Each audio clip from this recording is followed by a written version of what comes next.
I want to start today by asking you to picture a scenario that I think is probably going to feel a little too familiar right now. Oh, I bet I know where this is going. Right. So you are standing at the grocery store checkout counter. You've got your reusable bags ready, and you're just, watching the items slide down the belt. So that's the basics, right? Exactly, just the basics. Milk, eggs, a few fresh vegetables, maybe a pack of chicken, and then a cashier reads you the total. Instantly, your stomach just drops. Yeah, it's that sudden sinking feeling right in your chest. It really is. You look at the bags, and then you look at that little screen on the card reader, and the math it just doesn't seem to align with what you're actually taking home. No, it doesn't. And for a second, it almost feels like a mistake. But I mean, it's not. For so many of us, especially if you are over 50, maybe eyeing retirement or already trying to navigate life on a fixed income, that moment at the register causes this quiet, heavy anxiety. You walk out to your car thinking, what am I doing wrong? Am I failing at budgeting? Should I have put the blueberries back? I really want to validate exactly how you are feeling right now. It feels like you are failing, but you aren't.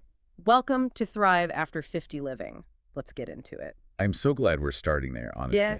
Because the guilt that people are carrying around their grocery bills right now is it's immense. It's huge. It's a very personal burden, but it is entirely misplaced. Because, you are fighting against massive global currents here. Which is exactly the mission of our deep dive today. We are going to unpack the real macroeconomic reasons our grocery bills are soaring. Right, the actual data. Yeah, we're pulling from comprehensive global economic data, supply chain research, and trade policy analysis to look at the hidden drivers of inflation. Because it's not just regular inflation. Exactly. We're going to break down how everything from energy markets to import tariffs are artificially inflating the cost of your dinner so you can stop blaming yourself and understand the mechanics of what is actually happening to your wallet. Because to really understand that painful price tag at the store, we have to pull back the curtain on what it actually takes to get that food onto the shelf in the first place. Right. I mean, the modern global supply chain is a marvel, but it is incredibly fragile. So let's start with the foundation of that supply chain. Yeah. Because I think, when a lot of us picture food production, we picture something very pastoral. Oh, for sure. The red barn and the tractor. Right. We think of agriculture as just seeds, dirt, sunlight, and water. You plant it, it grows, you pick it. But looking at the research today, it is overwhelmingly clear that modern food is essentially an energy product. That is probably the most accurate way to frame it. The modern agricultural system is a highly, highly energy-intensive process from the moment a seed goes into the ground to the moment you put it in your fridge. It's all energy. It really is. Yeah. When you buy a tomato or a loaf of bread, you aren't just paying for the raw ingredients. You are paying for the energy required to sustain that entire cycle. Right. For example, modern large-scale agriculture relies heavily on synthetic nitrogen fertilizers. And the production of those synthetic fertilizers is directly tied to the fossil fuel industry, right? Specifically natural gas. Exactly. Because it takes an enormous amount of heat and pressure, which means an enormous amount of energy just to pull nitrogen out of the air to make the fertilizer. Precisely. And the natural gas isn't just used to power the factories. It is literally a raw chemical ingredient in the fertilizer itself. Wow. So right out of the gate, before a seed even sprouts, the cost of growing food is tethered to global energy markets. That makes so much sense. And it doesn't stop there. You have the diesel fuel required to run the massive tractors and combines. You have the massive electricity demands of processing facilities and refrigeration warehouses. The cold chain. Yes, exactly. Because keeping a carton of milk or a head of lettuce perfectly chilled from a farm in California all the way to a grocery store in Ohio, that takes a staggering amount of power. It does. And then you have the oil required for the global shipping and domestic trucking to physically move all of it. Every single step relies on energy. Right. So when the price of crude oil or natural gas spikes, the price of your groceries inevitably follows. It is a direct, unavoidable chain reaction. Which explains so much about the wild volatility we've seen lately. But I do want to push back gently on a narrative I hear constantly. Okay, what's that?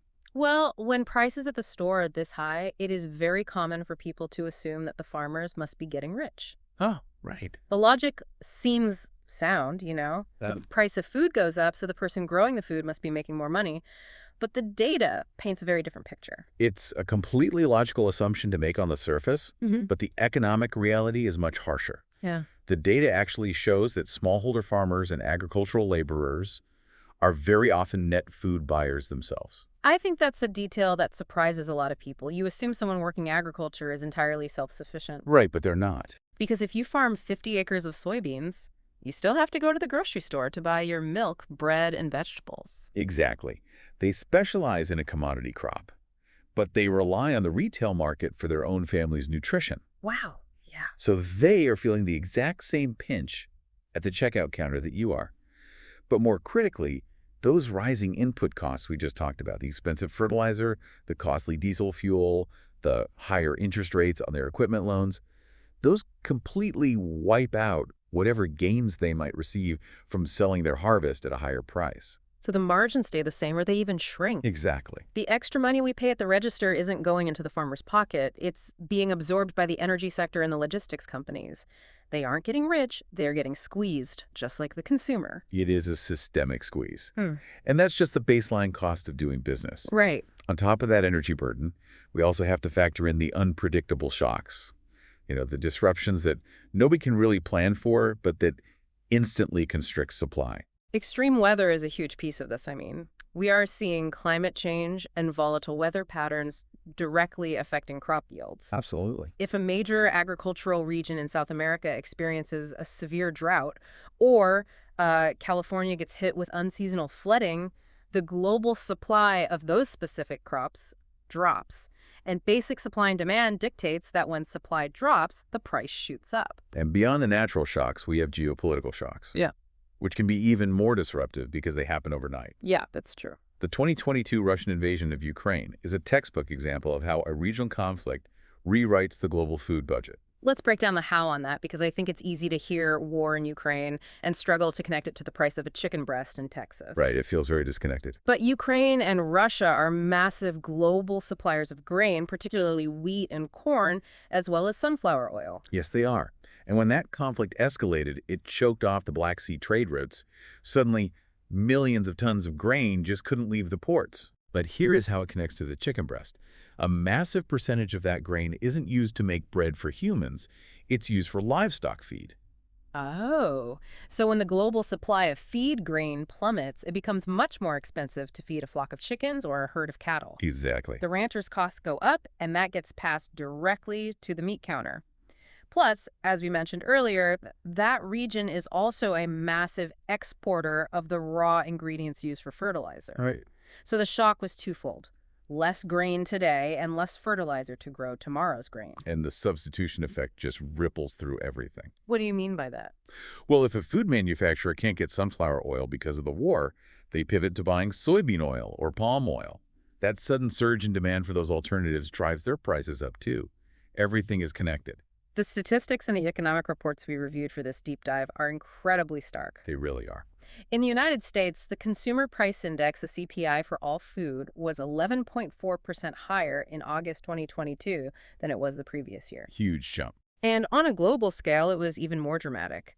We looked at the FAO Food Price Index. That's the index run by the Food and Agriculture Organization of the United Nations, which tracks a basket of basic food commodities worldwide. Right. By December 2022, that index saw a massive 23.3% year-on-year increase. I mean, when an average index tracking everything from cereals to dairy to meat jumps 23% across the board globally, that is not a slight market correction. No, not at all. That is a fundamental structural disruption to how the world feeds itself. So we've established why food is so incredibly expensive right now and how global forces are manipulating those prices. But I want to shift our focus to what this means for us practically. Let's do it. How is this macroeconomic reality changing what we can actually afford to eat? This is where the data gets deeply concerning, honestly. Okay. Particularly for vulnerable populations and for folks who are actively trying to manage their health as they age. Yeah. Because these price increases have not been distributed equally across all types of food. And that's a big part of why we do thrive after 50 Living, to figure out how to navigate these specific challenges together. Absolutely. Because staying healthy in your 50s, 60s, and beyond isn't just about discipline or willpower, you know? Yeah. It is fundamentally about economics. It truly is. The research highlights a severe disparity in diet costs based on how processed the food is. Right. Between 2019 and 2024, the steepest price increases in many countries were seen in starchy staples and basic cooking oils. But when you analyze relative food prices, nutrient-dense foods, things like fresh fruits, vegetables, and lean proteins, remain by far the most expensive items per kilocalorie. Let's talk about the math of that because the cost per calorie metric is so important. That's crucial. If I have a $5 bill and my primary goal is just to buy enough calories to feel physically full, fresh spinach and fresh berries are going to give me very few calories for that $5. Correct. They are incredibly nutrient-dense, packed with vitamins and fiber, but they are not calorie-dense for the price. Right. They also have a very short shelf life. I mean, a strawberry might rot in a week, and that risk of spoilage is actually priced right into the carton. Conversely, ultra-processed foods have a much, much lower price per kilocalorie. Because they are largely made from subsidized commodity crops like corn and soy, they're engineered to be hyper-palatable and designed to sit on a shelf for a year without going bad. Exactly. It is significantly cheaper for a consumer to buy a highly processed, packaged snack than it is to buy fresh, whole foods. Which leads to a really troubling dynamic when household budgets are squeezed by inflation. People are just forced to make trade-offs. I hear this from our listeners all the time. It brings up a very pointed question, actually. Are we being economically forced into eating ultra-processed foods right at the stage in life after 50 when our bodies desperately need nutrient-dense whole foods the most? According to the data, the short answer is yes. This pricing structure actively displaces nutritious alternatives. When budgets get tight, families are economically coerced into substituting those expensive fruits and vegetables with cheaper, ultra-processed calories just to make the grocery budget stretch until the end of the month. It creates what you might call a nutrition penalty. Oh, that's a good term for it. Right. You want to eat the diet your doctor is recommending to help manage your blood pressure, or keep your cholesterol in check, or maintain your mobility. But the economic structure of the food system is actively punishing you at the checkout counter for making those healthy choices. And the sources are very clear on the outcome of this penalty. It worsens overall health outcomes and disproportionately affects people on fixed incomes. It's a trap. It triggers a vicious cycle. Lower diet quality leads to worse health outcomes, which inevitably leads to higher medical costs and more prescription medications, which then further drains your fixed income, squeezing your grocery budget even more. It is an incredibly frustrating cycle, but I want to pivot our discussion now because we've been talking about energy, weather, and global conflicts factors that are largely systemic or natural. Right. But what about the factors our governments actively control? We just talked about the high cost of fresh food, but when you realize that the tractors planting that food, the aluminum cans packaging it, and the trucks delivering it are all subject to government import taxes, you start to see another layer of the price hike. Yes, you really do. Let's unpack tariffs, because this word gets thrown around constantly in the news, and it has a massive direct impact on the cost of living. Tariffs are a crucial, often misunderstood piece of the inflation puzzle. Absolutely. To understand their impact on your wallet, we first have to clearly define what a tariff actually is and how it functions in the real economy. I think a lot of people operate under the assumption that a tariff is like a penalty bill sent to a foreign government. That's a very common misconception. If the U.S. puts a tariff on goods from another country, it sounds like that foreign country is writing a check to the U.S. Treasury. But looking at the trade data, that is not how it works at all. A tariff is simply an import tax, and it is paid by our own domestic companies. That is the critical detail. Yeah. If a U.S. company wants to import steel to build farm equipment, or import washing machines to sell in a retail store, or even import specialized fertilizer components, that U.S. company pays the tariff tax directly to the U.S. Customs Authority when the goods arrive at the port. And businesses generally don't just absorb new taxes out of the goodness of their hearts, you know. Definitely not. When a company's costs go up, they protect their profit margins by raising their prices. They pass the cost of that tariff right down the supply chain. Exactly. The economic burden falls on the importer initially, but ultimately it falls entirely on the consumer. Right onto us. You pay the tariff at the cash register, whether you are buying a car, a dishwasher, or a box of cereal that was packaged using imported materials. It's essentially like putting a heavy toll booth on your own driveway to punish the delivery driver, but you end up having to pay the toll yourself just to get your own packages delivered. That is a brilliant analogy, and it perfectly captures the economic paradox of tariffs. Thank you. The political intent behind a tariff is usually to protect domestic industries from foreign competition. Right. The theory is that if the government makes the foreign goods artificially more expensive, consumers will be forced to buy the locally made goods instead, which theoretically stimulates our domestic economy and protects jobs. It sounds great in a political speech, keep the jobs here, build up our own factories, but the data tells a different story about the actual outcome, right? The historical data is remarkably clear on this. There is a near unanimous consensus among economists that tariffs distort the free market, reduce overall economic welfare, and create what economists call a deadweight loss. Let's break down the concept of a deadweight loss because it's fascinating. Conceptually, imagine a foreign-made tractor costs $100,000 and a domestically made tractor costs $120,000. If the government slaps a 25% tariff on the foreign tractor, it now costs $125,000. So the farmer buys the domestic one for $120,000. Right. And what has actually happened in that scenario? Golly.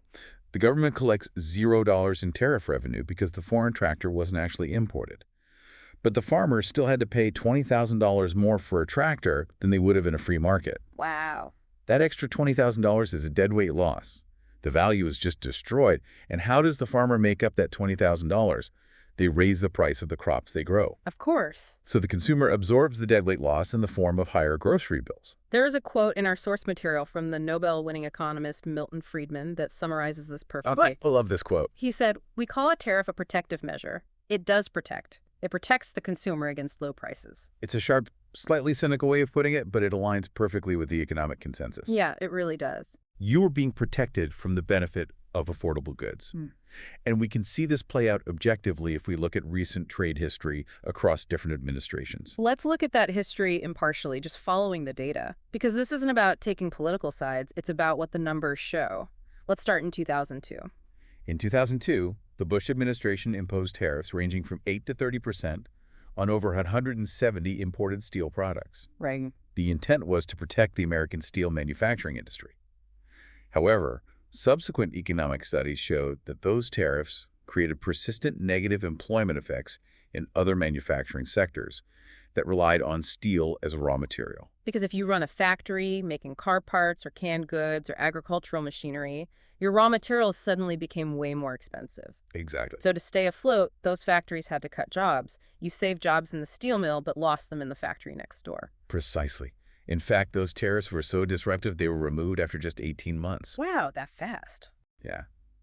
Then, moving forward to 2018, the Trump administration utilized tariffs extensively, imposing import taxes on solar panels, washing machines, steel, and aluminum. Right, I remember that. The steel tariff was set at 25% and aluminum at 10% for most countries, followed by escalating tariffs on various goods from China. And a major consequence of taking that kind of action is that other countries don't just sit on their hands and accept it. No, they certainly do not. They retaliate. Retaliatory tariffs are the inevitable second half of a trade war.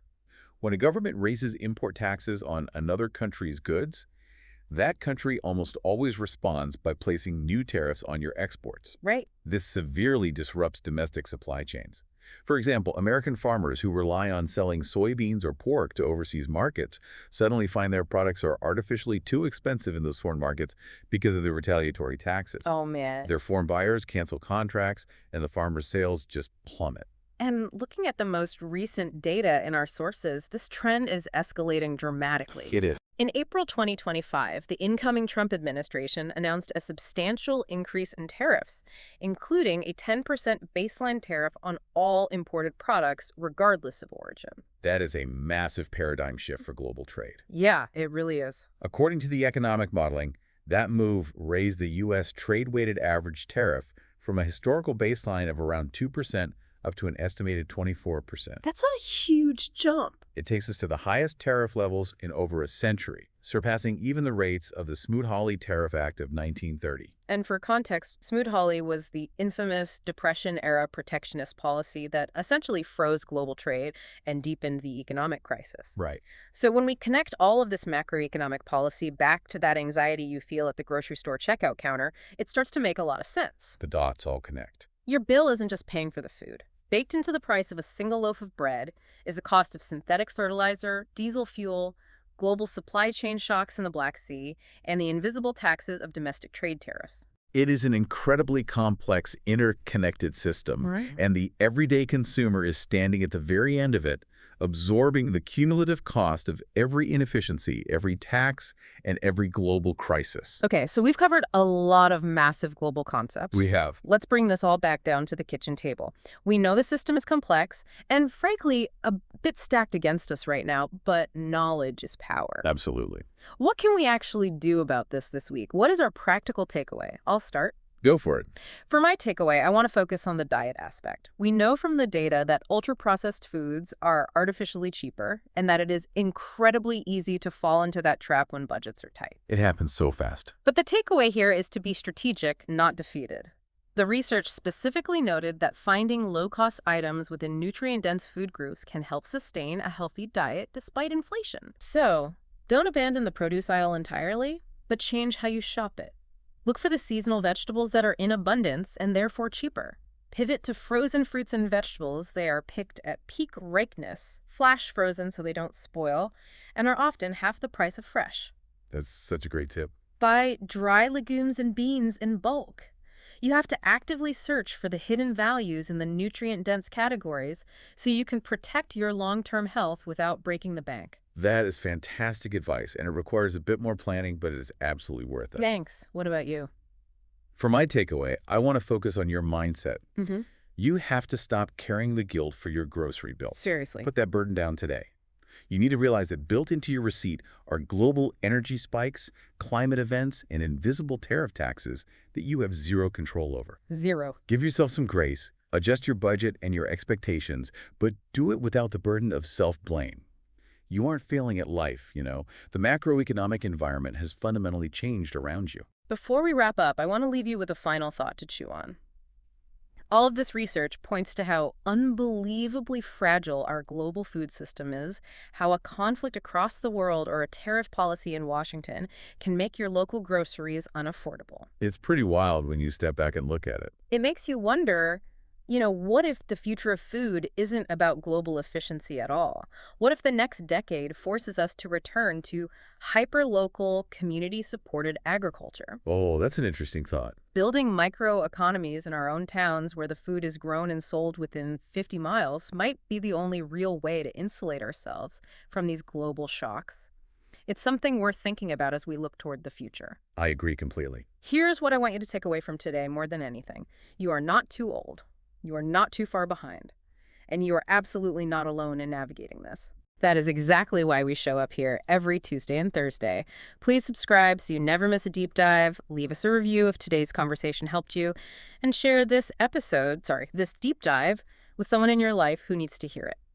Navigating these economic and health challenges is just so much easier when we do it with a community that understands and supports each other. Absolutely. And speaking of navigating challenges, next time we are getting into something that affects almost all of us as we get older. Oh, I'm so excited for this one. Join us for the surprising truth about sleep after 50. Why 8 hours isn't enough anymore. You're going to want to be there for that one. The science on how our sleep architecture physically changes as we age is genuinely fascinating. I'm really looking forward to unpacking that data. I can't wait. Thanks for joining us on Thrive After 50 Living. Until next time, live well, stay strong, and always remember, your best years are still ahead.